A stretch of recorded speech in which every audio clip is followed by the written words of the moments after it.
അതുപോലെ തന്നെ ഈ മജ്ലിസിലിരിക്കുന്ന ഒരു സഹോദരി ഇന്നലെ കുറി കിട്ടാൻ വേണ്ടി ദുആ കൊണ്ട് വസിയത്ത് ചെയ്തിരുന്നു. അൽഹംദുലില്ലാ, അല്ലാഹു സുബ്ഹാനഹു വ തആല അവർക്ക് ഇന്ന് കുറി കിട്ടി എന്ന് പറഞ്ഞ് എൻ്റെ വാട്സപ്പിൽ അയച്ചിരുന്നു. അല്ലാഹു സുബ്ഹാനഹു വ തആല എല്ലാവർക്കും ഇതിന്റെ ഫളില് അല്ലാഹു നൽകി അനുഗ്രഹിക്കണേ റഹ്മാനെ. എല്ലാവരും മജ്ലിസിൽ വന്നിരിക്കുക. ഓരോ ദിവസം കൂടുമ്പോൾ ആളുകൾ കൂടുന്നുണ്ട്. അൽഹംദുലില്ലാ, അല്ലാഹു സുബ്ഹാനഹു വ തആല ഇതിലിരിക്കുന്നവർക്കൊക്കെ നാളെ ഹബീബിന്റെ ചാരത്ത് ചെന്നിരിക്കാനും ഹജ്ജും ഉംറയും ചെയ്യാൻ അല്ലാഹു ഭാഗ്യം കൊടുത്ത് അല്ലാഹു അനുഗ്രഹിക്കണേ റഹ്മാനെ. എല്ലാവരും ഈ മജ്ലിസിനെ വിജയിപ്പിക്കാൻ ശ്രമിക്കണം ഇൻഷാ അല്ലാഹ്. ഇതിൽ തടസ്സമുണ്ടായത് നെറ്റിന്റെ പ്രശ്നം കൊണ്ടാണ്. ഇൻഷാ അല്ലാഹ് നാളെ എൻ്റെ നമ്പർ മജ്ലിസിന്റെ മേലെ ഉണ്ടാവും ഇൻഷാ അല്ലാഹ്. എല്ലാവരും ഇതുകൊണ്ട് വസിയത്ത് ചെയ്യുന്നവരൊക്കെ വസിയത്ത് ചെയ്യാൻ ഇൻഷാ അല്ലാഹ്. എല്ലാവർക്കും വേണ്ടി ദുആ ചെയ്യുക. എല്ലാവരും ലൈക്കടിക്കുക. എല്ലാവരും ആളുകളെ കൂട്ടാൻ ശ്രമിക്കുക ഇൻഷാ അല്ലാഹ്. ഇന്ന് പാണ്ടിക്കാടായിരുന്നു, വ്യാഴാഴ്ച പാണ്ടിക്കാടാണ്. ബാക്കിയൊക്കെ കണ്ണൂരും കാസർഗോഡൊക്കെയാണ് ഇൻഷാ അല്ലാഹ്. എല്ലാവരും ദുആ ചെയ്യുക. അസ്സലാമു അലൈക്കും വറഹ്മത്തുള്ളാഹി.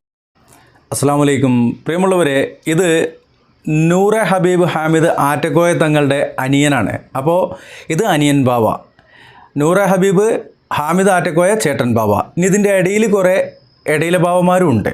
ഇവർ 5-6 ഇവർ കേരളത്തിൽ ഓരോ ദിവസം ഓരോ ജില്ലയിലൂടെ നടന്നുകൊണ്ട് പിരിവടത്തിക്കൊണ്ടിരിക്കുക. ഇവിടെ പറഞ്ഞൊരു കേസ് പറഞ്ഞ കണ്ടന്റിലേക്ക് നമുക്ക് പോകാം. അതിനു മുമ്പ് അവസാനം പറഞ്ഞ 1-2 കാര്യങ്ങൾ സൂചിപ്പിച്ച് പോവുകയാണ്. ഇനി അടുത്ത വേറെ ഒരു തള്ളും കൂടി നമുക്ക് കാണാനുണ്ട്.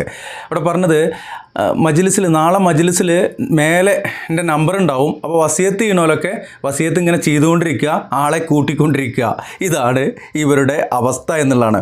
ഇനിയിപ്പോൾ ഇവിടെ പറഞ്ഞ വിഷയം, ഈ മജ്ലിസിൻ്റെ ബർക്കത്ത് കൊണ്ട് ഒരു സഹോദരിക്ക് കുറി കിട്ടിയെന്നാണ് പറഞ്ഞത്. ഈ കുറിയിൽ കൂടിക്കഴിഞ്ഞാൽ അതെന്തായാലും കിട്ടും. അത് ഞാൻ മജ്ലിസിന് ബർക്കത്ത് ഉണ്ടെങ്കിലും കിട്ടും, ഇല്ലെങ്കിലും കിട്ടും, അല്ലേ? ഇപ്പോൾ 10 നറുക്കുള്ളൊരു കുറി, അല്ലെങ്കിൽ 12, 20, 100 നറുക്കോ ആവട്ടെ, വലിയ കുറികളൊക്കെ ഉണ്ടാവുമല്ലോ. അതിൽ ഒരു 10,000 രൂപ വെച്ച് മാസം കൊടുക്കുന്ന കുറിയാണെന്നുണ്ടെങ്കിൽ 10 നറുക്കിൻ്റെ കുറിയാണെങ്കിൽ 10 നറുക്കിൻ്റെ കുറി അത് നമ്മൾ വിളിക്കുറിയാണെങ്കിൽ വിളിച്ചെടുക്കുക. അപ്പോൾ നമ്മൾ താഴ്ത്തി വിളിക്കണം. അതല്ല നറുക്കാണെന്നുണ്ടെങ്കിൽ നറുക്ക് കിട്ടണവർക്ക് കിട്ടും, അല്ലെങ്കിൽ അടുത്ത മാസം കിട്ടും. അടുത്ത മാസം കിട്ടിയില്ലേ, പിറ്റത്തെ മാസം കിട്ടും. എന്തായാലും 10 നറുക്കുള്ള കുറിയിൽ 10ാമത്തെ നറുക്ക് കിട്ടും, അല്ലേ? അതിന് എന്ത് ബർക്കത്താടോ വേണ്ടത്?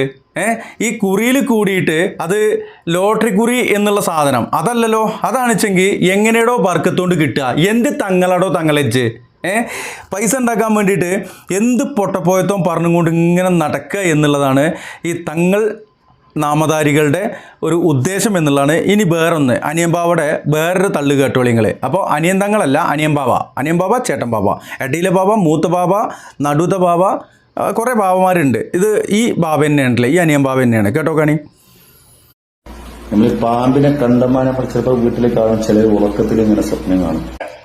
കാണുമായിരിക്കും, കാണുന്നവരൊക്കെ ഉണ്ടായിരിക്കും. ഞാൻ ഇതുവരെ കണ്ടിട്ടില്ല. ഇനി കണ്ടവരാരെങ്കിലും ഉണ്ടിച്ച് കമൻറ്റ് ചെയ്യുന്നുണ്ടോ? ഇത് നിർത്തി എന്താണെന്നറിയോ? ഇത് ഒരു കഥാബുക്കിൽ നോക്കി വായിക്കുകയാണെന്നുള്ള കാര്യം മുന്നേ കൂട്ടി പറഞ്ഞു തരാം. അതിനു വേണ്ടിയാണ് നിർത്തിയത്. ഇപ്പം എന്തേ പറഞ്ഞത്? പാമ്പിനെ സ്വപ്നം കാണുന്നവരൊക്കെ ഉണ്ടാവൂല്ലേ? ഉണ്ടാവും. എന്നിട്ട് ഇല്ലേ ഉണ്ടാ അല്ലെങ്കിൽ ഉള്ളവർ കൈവന്നിച്ചാണ് ഇടക്കിടക്ക് നിരന്തരം പാമ്പിനെ സ്വപ്നം കാണുന്നവര്, ആർക്കൊക്കെ കാണാട്ടോ, നിരന്തരം കാണുന്നവര്, അവർക്ക് നല്ലൊരു മരുന്ന് പറഞ്ഞുതരാം. വേണമെങ്കിൽ കേട്ടോളിയും പാമ്പിനെ കാണാൻ ചിലർക്ക് അവിടെ കണ്ണടച്ചാൽ അല്ലെങ്കിൽ കണ്ണ് തോന്നാ കാട്ടിൻ്റെ ഉള്ളിൽ പാമ്പെന്ന് തോന്നും. ഇവിടെ ഒന്ന് നിർത്തേണ്ടതുണ്ട്, ഒന്ന് ഇടപെടേണ്ട കാര്യമുണ്ട്. വേണമെങ്കിൽ കേട്ടോളിയും എന്താണെന്നറിയോ? കാക്കാൻ്റെ ഐഡിയ നിർത്തി നോക്കിയതാണ്. കാക്കത്തങ്ങൾ എങ്ങനെയാണ്? കാക്കത്തങ്ങൾ മുണ്ടിയ പാടും. സാധാരണ ഒരു കാര്യം പറയുകയാണെങ്കിലും പാട്ടാണ്, അല്ലെങ്കിലും പാട്ടാണ്, നീട്ടി വലിച്ച് കുറുക്കി മുറിച്ച് അങ്ങനത്തെ പരിപാടിയാണ്. അപ്പോൾ അതൊന്ന് പരീക്ഷ നോക്കിയതാണ്. അതെങ്ങനെയാണെന്ന് അറിയോ തങ്ങളെ? ഞാനീ പഠിപ്പിച്ചു തരാം. വേണമെങ്കിൽ കേട്ടോളീ മക്കളെ, താത്താരേ, അമ്മമാരേ, ഇങ്ങനെയുള്ള കരച്ചിലാണത്. അങ്ങ് കിട്ടിയിട്ടില്ല, നിങ്ങൾക്ക് ആ രീതിയില്ല. നിങ്ങളിപ്പോൾ സാധാരണ പറഞ്ഞത് പറയും അല്ലേ? അതുപോലെ തന്നെ പിന്നെ എങ്ങനെ പാമ്പുണ്ടെന്ന് തോന്നും, വളരെ പ്രയാസമാണ്. നല്ലൊരു മരുന്ന് പറഞ്ഞുതരാം. മരുന്ന് പറഞ്ഞുതരാന്നൊക്കെ പറഞ്ഞിട്ട് ഇങ്ങനെ താഴേക്ക് നോക്കണത് എന്താണെന്നറിയോ? ആ ബുക്കിൽ നോക്കുകയാണ്. അപ്പോൾ ബുക്കിൽ പേജ് മറിക്കണം എന്നുള്ളത് സാധു മറന്നു പോയിട്ടുണ്ട്. ഇനി പേജ് മറിച്ചിട്ട് എന്താ പറഞ്ഞു നോക്കുക നമുക്ക്. അത് കേട്ടോളെങ്കിൽ എല്ലായിരുന്നോളി. പാമ്പിനെ നിരന്തരം കാണുന്നത് നല്ലൊരു മരുന്നാണ്. പണ്ഡിതന്മാർ പഠിപ്പിച്ചത് എന്താണ്? ഈ പണ്ഡിതന്മാർ പഠിപ്പിച്ചത് എന്താണെന്ന് പറഞ്ഞാൽ അങ്ങോട്ട് ചൂണ്ടിയാൽ എന്താ അറിയോ, ആ പേജൊന്ന് മറിച്ചു കൊടുക്കാൻ പറയുകയാണ്. അതാർക്കും മനസ്സിലായില്ല. അപ്പം മൂപ്പർ ഉദ്ദേശിച്ചത് ഇപ്പോൾ അപ്പുറത്തിരുന്നിട്ട് അത് മനസ്സിലാക്കണമെങ്കിൽ അവിടെ വല്ല കൈ പറയുന്ന ആൾക്കാരെല്ലാം വേണമല്ലോ.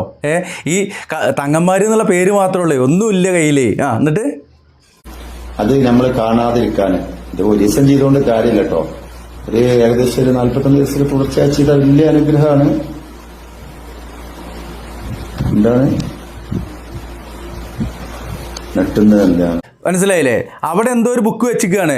ആ ബുക്ക് വെച്ചിട്ട് എന്താണ് അതിങ്ങനെ മറിച്ചു നോക്കുക. എന്നിട്ട് എന്താണ് പിന്നെ തങ്ങൾ എങ്ങൾക്ക് അറിയാത്ത കാര്യമാണ് നിങ്ങൾ എന്തിനാ ഈ പാടാൻ നിൽക്കണത്? ആരെങ്കിലും ബുക്കിൽ എന്തെങ്കിലും എഴുതി വെച്ച് കുണിച്ച് നിങ്ങൾ എന്തിനാ അത് പാടി കൊണ്ട് നടക്കണത്? എന്തായാലും പാട്ടെന്താണെന്ന് കേട്ടു നോക്കാം നമുക്ക്. എന്റെ മജ്ലിസിൽ നേരത്തെ കാണിച്ചത് പണ്ട് കാണാറുണ്ട്, ഇപ്പൊ കാണില്ല. അൽഹംദുലില്ലാ പാമ്പിനെ കാണുന്നവർ എല്ലാവരും എല്ലാ ദിവസവും സുലൈമാൻ നബി അലൈഹി ഇസ്ലാമിന്റെ പേര് 20 or 11 ഫാത്തിഹ കറക്റ്റ് ഒന്നുമില്ല, 20 ഫൈനൊന്നോ അല്ലെങ്കിൽ ഒരു 10-30 ഓതിക്കോളിയും. ഇനി 30 നിന്നിട്ടില്ലെങ്കിൽ ഒരു 10-36 ഓതിക്കോളിയും. ഇതിനൊരു കണക്കും കയ്യൊന്നുമില്ല, അങ്ങനെ സംഭവമല്ല. പാമ്പിനെ സ്വപ്നം കാണിച്ചപ്പോൾ എന്ത് ചെയ്യുക? ഇനിയിപ്പോൾ സ്വപ്നത്തിൽ പാമ്പിനെ കണ്ടു കരുതിക്കോളിയും. അതിനെന്തിനാ പേടിക്കണേ? ആ പാമ്പ് സ്വപ്നത്തിൽ കണ്ട പാമ്പ് ആരെങ്കിലും കൊത്തി തിന്നതായിട്ട് കേട്ടിട്ടുണ്ടോ? ഇല്ല. അപ്പോൾ ഇതുപോലെയുള്ള പാട്ട്, ആ പാട്ടിൻ്റെ ഒരു ചെറിയ ഭാഗം കൂടി ഉണ്ട്, കേൾക്കാം നമുക്ക്. പിന്നെ അഹമ്മദ് അൽ കബീർ റിഫായി ഖദ്ദസല്ലാഹു സിറഹുൽ മഹാനവറുകളെ പേരിലും ഫാത്തിഹ ഒരു വലിയ അനുഗ്രഹമാണ്. അത് അല്ലെങ്കിൽ യാസീൻ ഓതിയാലും കുഴപ്പമില്ല. പിന്നെ പാമ്പിനെ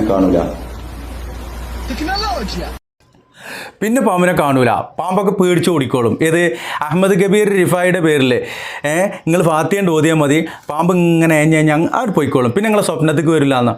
എൻ്റെ പൊന്നാര തങ്ങളെ സ്വപ്നത്തിൽ പാമ്പ് വന്ന പാമ്പ് എന്താണ് നമ്മളെന്തെങ്കിലും പിടിച്ച് പറിച്ചോ? ഇല്ലേ. സ്വപ്നത്തിൽ പാമ്പിനെ കാണുന്നു, സ്വപ്നത്തിൽ ആനനെ കാണുന്നു, സ്വപ്നത്തിൽ ചിലപ്പോൾ സിംഹത്തിനെ കാണുന്നു, സ്വപ്നത്തിൽ മനുഷ്യന്മാരെ തന്നെ കാണുന്നു, പിന്നെ സ്വപ്നത്തിൽ ചിലപ്പോൾ ഇതേപോലെയുള്ള ദജ്ജാലീങ്ങളെ ഏതെങ്കിലുമൊക്കെ കാണുന്നു. ഇതിനൊക്കെ ഇപ്പോൾ എന്തിനാണ് നിങ്ങൾ ഈ ഫാത്തിഹ ഓതിപ്പിക്കുന്നത്? സാധാരണഗതിയിൽ അള്ളാഹുവിൻ്റെ ഹബീബ് സല്ലല്ലാഹു അലൈഹി വസല്ലം ഉറങ്ങാൻ കിടക്കുമ്പോൾ ചൊല്ലേണ്ട കാര്യങ്ങൾ പറഞ്ഞു തന്നിട്ടുണ്ട്. അതിൽ ഫാത്തിഹ ഉണ്ടേ. റുഖിയ എന്ന് പറയുന്ന ശർഈയായ മന്ത്രത്തിൽ അതിൽ ഫാത്തിഹ ഉണ്ട്, ഇഖ്ലാസ് ഉണ്ട്, അതുപോലെ തന്നെ മുഅവ്വിദത്തൈനി ഉണ്ട്. അതുപോലെ നമ്മൾ സാധാരണ നമസ്കാര ശേഷം ചൊല്ലാറുള്ള സുബ്ഹാനല്ലാഹ് അൽഹംദുലില്ലാഹ് അല്ലാഹു അക്ബർ ഉണ്ട്. അതുപോലെ സയ്യിദുൽ ഇസ്തിഗ്ഫാർ പോലെയുള്ള ദിക്റുകൾ, പ്രാർത്ഥനകൾ ഒക്കെ നമുക്ക് പഠിപ്പിച്ചു തന്നിട്ടുണ്ട്. അതുമ്മ നിന്നാൽ പോരെ, അത് ചൊല്ലിയാൽ തന്നെ ഒരു തേങ്ങാക്കൊലയും കാണൂല. പിന്നെണ്ടോ നിങ്ങളെ പാമ്പ്. അപ്പോൾ പ്രിയമുള്ളവരെ, ഇത് അനിയൻ ബാവ ചേട്ടൻ ബാവക്ക് പഠിക്കുകയാണ്, മനസ്സിലായിക്കോളിയും. ഇവർ കുടുംബസമേതം ഇറങ്ങിയിരിക്കുകയാണ്. കുടുംബസമേതം. ഇത് മജ്ലിസ് ഏർപാടിയാണ് കേട്ടല്ലേ. പക്ഷേ ഒരു കുളത്തുനിന്ന് പോയ വലിക്ക്, വലിയെന്ന് പോയ കുളത്തേക്ക് എന്നുള്ള പരിപാടി തന്നെയാണ്. ഇവർ മജ്ലിസ്, ഇയാളുടെ മജ്ലിസ് ഏർപാടിയാണ്, മറ്റാളത് നൂറെ ഹബീബാണ്. ഇനി ഏതൊക്കെയോ പറഞ്ഞാൽ തിരിയാത്ത കുറേ തങ്ങന്മാരുണ്ട്. ഓലൊക്കെ ഓരോ തൊപ്പിയും കൗത്തിയിട്ട് ഓരോ വെള്ളക്കുപ്പായം ഇട്ടിട്ട് ഇറങ്ങിയിരിക്കുകയാണ്. അപ്പോൾ ഇറങ്ങിയിട്ട് ഓല് പറയണത് ഓലിക്ക് അറിവൊന്നുമില്ല. ഇനിയിപ്പോൾ എന്താ ചെയ്യുക? പഠിക്കേണ്ട കാലത്ത് മാങ്ങറിയാൻ പോയി. അപ്പോൾ ഏതെങ്കിലും ബുക്ക് ഇങ്ങനെ മലത്തി വെക്കുക, എന്നിട്ട് ആ ബുക്കിൽ എന്താണോ എഴുതിയിരിക്കുന്നത് അതിങ്ങനെ വായിക്കുക. ഇതിപ്പോൾ എല്ലാവർക്കും പറ്റൂലേ തങ്ങളെ, അല്ലേ? ഉള്ള ബടായി കംപ്ലീറ്റ് പാടുക, എന്നിട്ട് ഈ പാവപ്പെട്ട സാധുക്കളോട് ഇത് നിങ്ങൾ ചൊല്ലിക്കോളി എന്ന് പറയാം. എന്നിട്ട് നമുക്ക് വസിയത്ത് ചെയ്യാം. നിങ്ങളിങ്ങനെ വസിയത്ത് ചെയ്തോളിയും, എൻ്റെ നമ്പർ ഇതാ മുകളിലുണ്ട്, ആ നമ്പറിൽ ഇങ്ങനെ അയച്ചോളിയും എന്നുള്ളതല്ലാതെ, ഈ പണം വസൂലാക്കാനല്ലാതെ ഒരു നന്മ. അപ്പോൾ അവർ പറയും എത്തീം മക്കളെ കെട്ടിച്ചില്ലേ, എത്തീം മക്കൾക്ക് വിര വെച്ച് കൊടുത്തില്ലേ. അതൊക്കെ എന്തിനാണെന്നറിയോ? ഒരു എത്തിയും കൂടിനെ കെട്ടിച്ചെന്നുണ്ടെങ്കിൽ 10 എത്തിയും കൂടി പൈസ ഉണ്ടാക്കും, കെട്ടിക്കാനുള്ള പൈസ ഉണ്ടാക്കും. അതിന് വേണ്ടിയിട്ടാണ്, അതിൻ്റെ അപ്പുറമൊന്നുമില്ല. ഇവർ അങ്ങനെ നന്മ ചെയ്യാനായിരുന്നു എങ്കിൽ ഇവരൊക്കെ എവിടെയിരുന്നു? ഈ ആത്മീയ വാണിഭം തുടങ്ങിയിട്ടാണല്ലോ. ഇതിങ്ങനെ പൈസ വാങ്ങണം എന്നുണ്ടെങ്കിൽ അപ്പുറത്ത് ചിലവ് കാണിക്കണം. അത് വരവുക ചിലവുക ബാലൻസുക എന്തായാലും പറയലില്ല. അപ്പോൾ വരവുക എത്രയാണെന്നുള്ളത് ആർക്കും അറിയില്ല, ഓൽക്ക് മാത്രമേ അറിയുള്ളൂ. ചിലവ് ഞങ്ങൾ 10 വീട് വെച്ച് കൊടുത്തു, 10 കുട്ടികളെ കെട്ടിച്ചു. ബാലൻസുക പറയാൻ പാടില്ല.